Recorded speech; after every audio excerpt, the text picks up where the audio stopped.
En realidad esperan ustedes una conferencia y yo lo que les voy a hacer es otra cosa completamente distinta. Voy a hacer de guía para pasearles a ustedes precisamente por la biblioteca que el Marqués de Santillana tenía en Guadalajara. No era la única, había algunas más. Por desgracia, no soy un virtuoso de la informática y no puedo hacerles una visita virtual. He de recabar su atención para que por medio de la imaginación me acompañen precisamente en esa visita. Es evidente que, dado el el espacio de tiempo que tengo, no puedo entretenerme en la entrada hablándoles a ustedes de dos hechos fundamentales. La aventura que supone haber reconstruido esa biblioteca a partir de, claro, unos fondos muy importantes de la Casa de Osuna que tiene la Biblioteca Nacional, y, por otro lado, la aventura que supone que el Marqués de Santillana fuera capaz de tener esos fondos y más de los que aparecen ahí. No puedo explicarles eso, está magníficamente explicado, por ejemplo, en el catálogo que tienen ustedes de la exposición de la Biblioteca Nacional y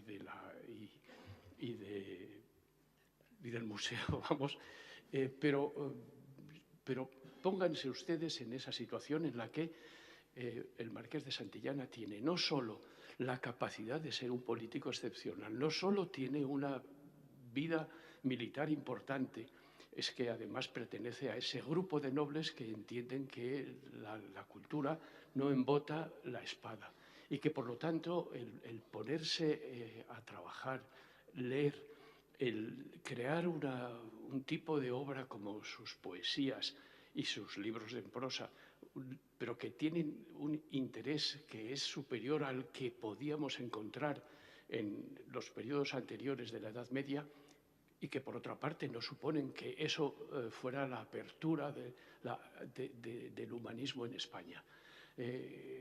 No puedo pararme en la entrada. Hubiera querido hacerlo y voy a entrar ya directamente con ustedes en la biblioteca. Y eso, voy a decir que esa biblioteca supone, pues, no sé, una importancia enorme en los fondos fundamentalmente italianos. Ahí está la Divina Comedia. Yo voy a estar pendiente de un manuscrito que es el que va a leer el Marqués de Santillana, y ese manuscrito que tenemos ahí ya es el segundo folio, el que tengo ahí delante. Ese manuscrito es el que le sirve para leer la Divina Comedia. En ese manuscrito hay glosas en latín que puede utilizar en el conocimiento que tuvo del latín. No es un conocimiento excepcional, pero le pudo servir para entender determinados elementos que aparecen en ese manuscrito. Dispuso de otro manuscrito más, tuvo los comentarios de Pietro Alighieri de la Divina Comedia traducidos al español a instancias suyas. Tiene los comentarios de Benvenuto da Imola precisamente para el infierno y el purgatorio, no al paraíso. Al Marqués le ocurría lo que a nosotros. Tenía más interés en el infierno, lo siguió teniendo en el purgatorio y tuvo menos en el paraíso. Es una condición que conozco en muchísimos españoles y no nos puede, no sé, extrañar que las cosas fueran así. Pero el Marqués de Santillana tiene no solo a Dante, tiene, aparte de otras obras de Dante, tiene a Petrarca y a Boccaccio y a muchos escritores italianos más. El fondo italiano que encuentra precisamente en Florencia, con amigos suyos que le proporcionan las obras, con vendedores que tienen realmente una amistad particular con él, porque es además capaz de encargar obras de una altura importante desde el punto de vista de su valor artístico. Encuentra en Milán, encuentra en distintos sitios precisamente una serie de obras que hacen que su biblioteca, en la parte en la que estamos viendo ya, que es la de los textos italianos, sea una biblioteca importante. No solo son los textos italianos, hay textos catalanes, hay textos que están en francés, hay textos que están en portugués, y se trata también de muchas materias distintas, como pueden ser la heráldica, como puede ser la historia, el derecho, las relaciones internacionales, etc. Son, por lo tanto, una enorme cantidad de textos para la época. Es la suya la biblioteca más importante de las bibliotecas particulares, no solo en España, sino en muchos países. Pero el fondo italiano es fundamental. Y fíjense ustedes en lo que tenemos ahí delante. Es un manuscrito que no es excepcional. Es un manuscrito que parece muy de brega para poder, no sé, leer de una manera rápida la Divina Comedia. No se fíen ustedes, tenemos que meter la imaginación y eviten situarse en los márgenes. La parte de arriba y la parte de la derecha no existe. Quitémosla. Porque cuando el Marqués de Santillana está leyendo este texto de la Divina Comedia, este manuscrito, no están ahí lo que tenemos delante, que es la traducción que él encargó al Marqués de Villena para que la hiciera. De forma que estamos en un periodo que es antes de 1427, que es cuando el Marqués de Villena empieza la traducción, y que es una traducción que no se hace a lo largo de 2 años y que, por lo tanto, nos sitúa en un periodo, diríamos, de la juventud del Marqués, implicado en la política, implicado en la milicia e implicado en la cultura. Este es el manuscrito que nos va a servir para entender cómo actúa con respecto a la literatura de los poetas toscanos, fundamentalmente de Dante. Claro, este manuscrito, tal y como está ahí, nos encontramos con el folio primero. Este es el folio segundo, este es el folio primero. Notarán ustedes una diferencia. ¿Qué ocurre? Este manuscrito está compuesto de cuadernillos de 24 folios. Y el primer cuadernillo se estropeó, se debió destruir el primer folio y el número 24, o el 24º, diría yo. Y esos 2 manuscritos fueron restaurados y entonces da la impresión de que es una prueba. Yo he aprendido en las novelas policíacas que hay a veces pues argumentos que un fiscal no admitiría. Yo no sé si un fiscal admitiría este argumento. Yo creo que es un argumento circunstancial. Pero da la impresión de que al restaurar estos manuscritos se hace de una manera en la que se pretende, no sé, mostrar cómo podría ser este texto que pasara precisamente en una copia posterior a partir del borrador este que tenemos delante en esta página. ¿Cómo podría ser esto en la Biblioteca del Marqués de Santillana? Porque en la Biblioteca del Marqués de Santillana, les decía antes, hay obras de arte. Y es evidente que, claro, esta biblioteca sirve para naturalmente leer y para enterarse de una serie de asuntos que interesan, pero también para brillar. Que, por otro lado, no es mala inversión cuando el Marqués supo que si se quedaba la familia con 100 libros, los otros se podían vender para enjugar las deudas que tuviera. Es decir, tampoco era una mala inversión. Pero es posible que se pudiera pasar de esa copia inicial en borrador a la copia siguiente, pero claro, a partir ya del manuscrito que había devuelto el Marqués de Villena con su traducción. ¿Por qué pienso que eso es posible? Tienen ustedes ahí un folio de un libro de la Biblioteca Nacional. Abro un paréntesis. Miren ustedes, los filólogos, y algo tiene de homenaje a la filología esta intervención mía, por eso me he convertido en guía para hablar bien de los filólogos, que son los que realmente me han enseñado todo esto, que me permite, porque no le voy a leer a ustedes las notas a pie de página, que me permite hacer mío lo que muchas personas han podido aprender precisamente sobre el Marqués de Santillana. Pues bien, en esta situación en la que me encuentro en la Biblioteca Nacional, todo lo que les muestre a ustedes ahí lo tengo en mi ordenador. Es decir, he podido, en el tiempo en el que he estado de vacaciones, trabajar precisamente sobre estos textos como si estuviera dentro de la biblioteca.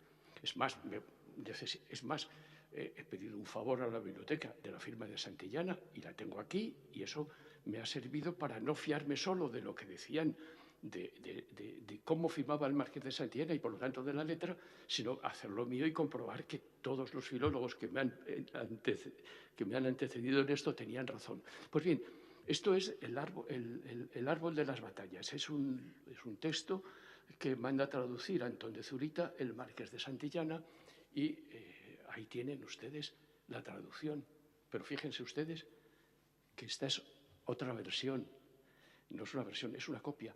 De las pocas ocasiones en que un manuscrito es copiado por otro y podemos eso saberlo, este es uno de esos casos. No hay la menor duda de que el manuscrito anterior que les he mostrado a ustedes es copiado, y es copiado con una letra mucho mejor. Y es copiado precisamente porque va a ser el que entre en la biblioteca de Santillana. Es Santillana el que ha encargado esta traducción. Pero fíjense ustedes, en el trasvase de un manuscrito a otro, el copista, que en este caso firma su copia, hace cambios. O sea, mantiene todo lo que es en el manuscrito anterior, paréntesis, equivocaciones, notas que están al margen, pero en cambio hace algunos cambios que tienen que ver con la corrección de algunos aragonesismos, pasándolos a los términos propios del castellano. Y esto es algo perfectamente normal. Y entiendan ustedes que el criterio de autoría de una traducción no es el mismo que el de ahora, y que ante un traductor hay también un copista que tiene unos conocimientos que puede permitir esto. ¿Por qué les pongo estos dos ejemplos? Simplemente porque no habría, aunque ya les digo que mi argumento pueda ser circunstancial, y no es una idea mía, la expongo, como les he venido diciendo, a partir de lo que han dicho otros filólogos. No habría ninguna dificultad en suponer que ese borrador en el que Santillana leyó al principio la Divina Comedia, que luego pasa a su biblioteca para poder seguirla leyendo ya con el apoyo de la traducción que le hace el Marqués de Villena, no habría ningún problema para suponer que eso se pasaría a limpio. Y tienen ustedes ahí la página, el folio número 2. Yo creo que este folio sería algo así como lo que los hermanos Marx harían en el camarote aquel en que se encontraban. Fíjense, eso es, no se entiende absolutamente nada. Tienen arriba, se encuentran ustedes con la traducción, suprimanla porque todavía no se ha hecho. Hay glosas, hay la traducción, hay distintas letras, hay borrones, hay humedad. Realmente yo creo que uno se da cuenta de que tal y como vamos no era imprevisible que se pasara a hacer una versión, bueno, más elegante para la biblioteca del Marqués. Pues sitúense ustedes ahí a mano izquierda, sitúense ustedes en la mano izquierda y vean ahí una especie de borrón. Bueno, ahí se encuentran unas glosas del Marqués de Santillana. No voy a hacer el esfuerzo de leérselas, están ahí, están editadas, no hay ningún problema, pero esas glosas están ocupando un lugar. La traducción está por encima y por debajo. Y claro, el traductor lo que está haciendo es detenerse ante esas glosas que no le permiten seguir y luego continúa traduciendo. No es el único caso, se lo pongo a ustedes a modo de ejemplo, pero esto ocurre en otros momentos. ¿Entienden ustedes el por qué pensamos que lo primero es la lectura del Marqués de Santillana, que pone unas glosas al texto italiano, glosas que impiden ocupar ese espacio en la traducción? Y luego viene la traducción. Por lo tanto, no es pensable que sea el Marqués de Villena el que envía este manuscrito a Santillana. Es verdad que complico las cosas cuando lo mejor es la sencillez, pero da la impresión de que el Marqués de Santillana tiene este manuscrito, lo lee, lo envía al Marqués de Villena, tiene interés en que se lo devuelva para tener junto a la traducción, al manuscrito italiano, tener al lado una traducción que le pueda facilitar la comprensión de términos difíciles, y, por lo tanto, ha hecho este manuscrito un camino de ida y de vuelta. Y eso es lo que me ha hecho que ustedes borraran con su imaginación, pedirles que borraran con su imaginación toda la traducción que está en los márgenes de este texto. Pues bien, ahí tenemos la firma que he de agradecer a la Biblioteca Nacional que me han enviado. Una firma del Marqués de Santillana. Pone el Marqués. Y ahí tenemos muy bien la R, la M, tenemos la A, que es característica. Tenemos una serie de elementos que nos van a servir para entender algunas glosas que él escribe. Es evidente que por conectar con lo que les decía antes de la importancia de la literatura italiana, que es en el momento del Marqués de Santillana, la vanguardia, la importancia de esta literatura italiana se refleja también en el hecho de que son casi todos los manuscritos italianos los que tienen glosas, o varios de los manuscritos italianos. Claro que los filólogos solemos equivocarnos, como cualquier científico, pero una equivocación puede dar lugar a una mejora. Yo pienso ahora, necesitaría revisar todos los manuscritos, pienso ahora que son fundamentalmente los manuscritos italianos. Hay algún manuscrito más, el manuscrito de la cirugía de Lanfranco, que es una cirugía en catalán. Esa cirugía en catalán de Lanfranco, pues bueno, tiene una letra que parece la de Santillana. Hay, en el caso de la A, alguna dificultad, pero tampoco, yo no soy paleógrafo y no puedo estar seguro de que no sea letra de Santillana. Ahora, me sorprende lo siguiente, miren ustedes el texto de abajo. ¿Qué es lo que me sorprende de este texto? Pues me sorprende lo siguiente, que el Marqués de Santillana, que es una persona que sabe catalán y lo sabe bien, y sabe aragonés, o menos que sepa aragonés, que ha vivido en la Corona de Aragón y se entiende perfectamente y conoce las diferencias con el castellano. Pues tiene ahí el Marqués de Santillana un retesats, están en la parte de abajo, retesats en el texto.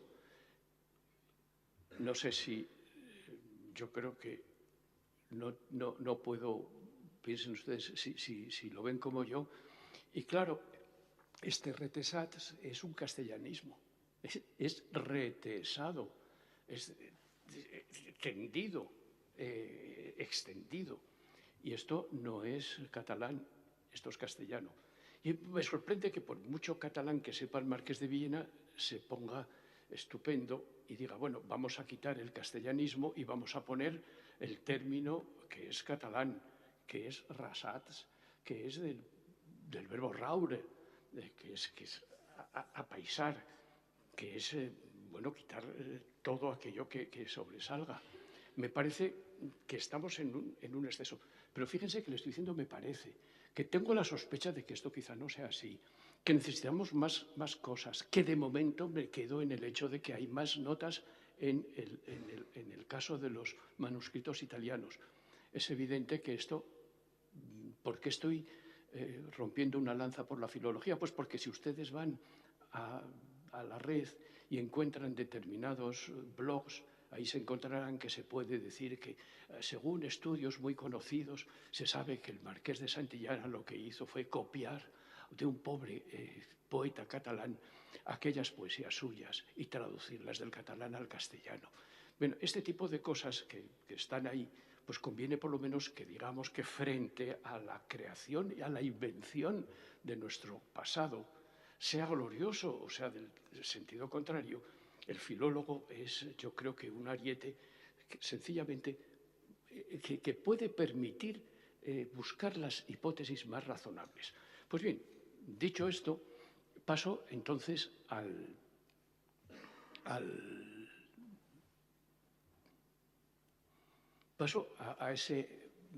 esa página, a ese folio 2, que decía que era lo que los hermanos Marx habrían escrito. Y si ustedes van a la mano derecha, ahí se encuentran con que hay una palabra que es con las letras de Santillana, una C que es así, una A que es así como la que hemos visto, una D que es así, una Y, luego una R que es suya y otra vez la A. Ahí pone cadira. Está traduciendo al italiano que el italiano es seggio. ¿Qué es el seggio? Pues la silla. Pero hay distintas sillas. Hay una silla que es la cátedra, hay una silla que es precisamente, bueno, de importancia, y hay una silla que es normal. El Marqués de Villena lo traduce por silla y nosotros podemos hablar de la silla del Papa, pero claro, hay la palabra cátedra. Ahora, curiosamente, llega a cadira. ¿Por qué me interesa esto? El Marqués de Villena no se fija, no sé si porque esta era una página ya que estaba bastante complicada, pero no se fija en la glosa de Santillana y la traduce por silla. Porque claro, Ahora Santillana se convierte en un glosador más de un manuscrito que va a ser traducido.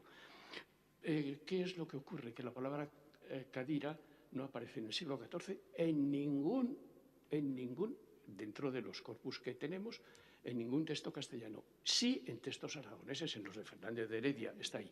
Y en el siglo XV en poquísimos textos solo aragoneses y 2 o 3 castellanos, pero que tienen una explicación que no me da tiempo a darles a ustedes.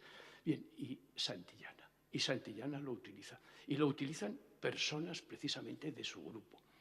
¿Quiere esto decir que esta lectura, o quiero extraer de aquí una pista de que esta lectura de la Divina Comedia se hace por parte de una persona que es capaz de entender bien el catalán y de conocer perfectamente la cultura que se desarrolla en la Corona de Aragón, que sirve de puente precisamente para la cultura italiana, que es a la que se está dirigiendo, pero en la que, y yo no voy a ocupar un espacio que no me corresponde, pero que no corresponde realmente a lo que luego será, por ejemplo, un Garcilaso de la Vega.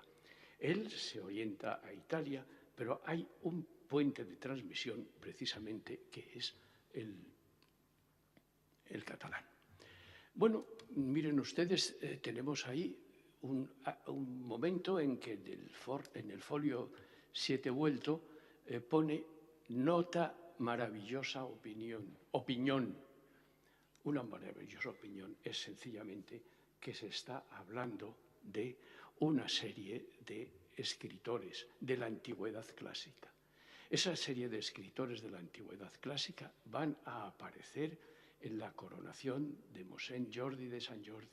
Y ese tipo de escritores forman una especie de lo que podríamos llamar un estol, con un catalanismo flagrante que emplea Santillana en distintas obras suyas que están llenas de personajes, con los que lo que hace es una especie de, no sé, guiño semiológico de la antigüedad clásica. Es como decir, miren ustedes, estoy aquí colocado con los mejores, y con los mejores me voy realmente a manejar.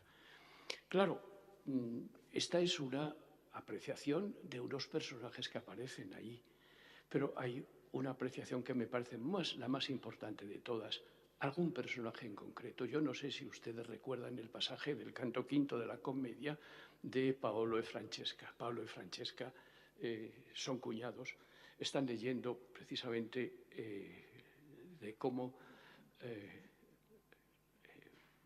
Lanzarote se enamora de la reina, y ahí es Galeotto el que los lleva precisamente a aquellos personajes a lo que realmente, por medio del libro, son conducidos ellos. Y viene el cuñado, el marido de Paula, y los asesina. Están en un sitio, bueno, bastante discreto, porque al marido le queda un puesto mucho peor en la Divina Comedia. Y ahí lo tienen ustedes señalado con unas manecillas. Y tienen todo esto de amor que al cor gentil rato s'apprende, prese costui. Luego, cuando intesi quell'anime, no les leo la cosa como lo debía de leer, porque fíjense que estamos ante, y ahora ya les voy a desvelar un secreto, ante un manuscrito de la Divina Comedia que es genovés, que es norte-italiano. No piensen ustedes que los manuscritos de la Divina Comedia responden al modelo toscano que luego aprendimos en el Renacimiento. Eso es una creación posterior. Los manuscritos, que son muchísimos de la Divina Comedia, son de distintas procedencias, dialectales, y este es un manuscrito dialectal bastante importante en el esquema de los manuscritos italianos. Pero lo que me importa es que ustedes se den cuenta que Francesca le dice a Santillana: nessun maggior dolore che ricordarsi del tempo felice nella miseria. Y esto aparece precisamente a lo largo de la obra de Santillana. Esto que está él señalando, hombre, aparece en algo que es incomparable. No podemos comparar a Macías con Francesca. Son cosas completamente distintas. Pero el esfuerzo de Santillana por incluir todo esto de la comedia está ya señalado. Es la primera lectura. Es una de las lecturas más antiguas de la comedia que hace el Marqués. Es cómo se está fijando y cómo está procediendo de ahí. En sus poesías, el Marqués suele explicar, esto lo leí en tal libro, esto lo leí en tal otro, esto no lo leí. Es decir, es una persona consciente de la importancia de la lectura y hace todo eso.